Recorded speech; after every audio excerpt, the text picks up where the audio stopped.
ஈசாக்கு செல்வந்தனா தான் இருந்தான். எந்த அளவுக்கு செல்வந்தனா, அந்த நாட்டு ராஜா பார்த்து பொறாமப்படுற அளவுக்கு அவன் செல்வந்தன் ஆயிட்டான். அந்த நாட்டு ராஜா அவன் சொல்றான், அபிமெலேக்கு ஈசாக்கை நோக்கி, நீ எங்களை விட்டு போய்விடு, எங்களை பார்க்கிலும் மிகவும் பலத்தவன் ஆனா என்றான். எப்படி இருக்கு பாருங்களேன். பொறாமப்படுற அளவுக்கு ஒரு செழிப்பு, பயப்படுற அளவுக்கு ஒரு செழிப்பு.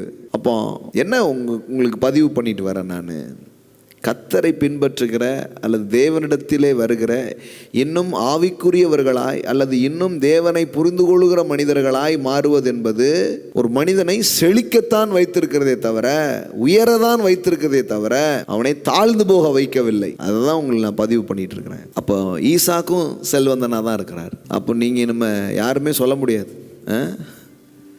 ஆமாம், ஈசாக்கே அப்படி வச்சிருக்கிறார். அதனால தான் சொல்லுவேன், இனிமே நீங்கள் சொல்லாதீங்க சாக்கு. ஆமாம், நோ சாக்கு. ஏன்னா ஆபிரகாமை ஆசீர்வதித்தார், ஈசாக்கு என்ன பண்ணார், ஆசீர்வதித்தார். அப்புறம் அவனுடைய சந்ததி யாக்கோபு வரான். யாக்கோபு எப்படி இருந்தான்னு பாருங்க. அவன் சொல்கிறான், நான் கோலும் கையுமாய் நான் போனேன். வெறும் கையில் ஒன்றும் பெருசாக இல்லைங்க, ஒரு கம்பை எடுத்துகிட்டு தான் நான் போனேன். கோலும் கையுமாக நான் போனேன் இந்த யோர்தானை கடந்து. ஆனால் இப்போ நான் எப்படி இருக்கிறேன் பாருங்க. அவன் சொல்கிறான், அடியேனுக்கு தேவரீர் காண்பித்த எல்லா தயவுக்கும் எல்லா சத்தியத்திற்கும் நான் எவ்வளவும் பாத்திரன் அல்ல. நான் கோலும் கையுமா இந்த யோர்தானை கடந்து போனேன்.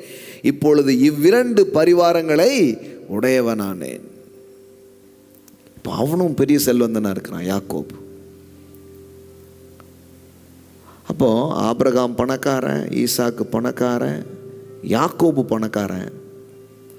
சரி, அவன் வம்சத்தில் வர்ற யோசேப்பு மற்றவங்களாம் எப்படி இருந்தாங்க கவனிச்சு பாருங்க. யோசேப்பு யார்?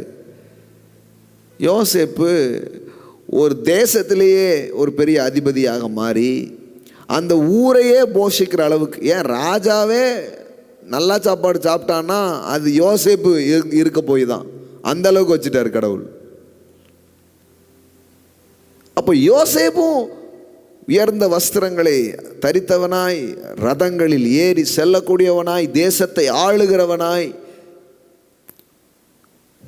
சிறப்பான ஒரு வாழ்க்கையை தான் யோசேப்பு என்ன பண்றான், வாழ்றான்.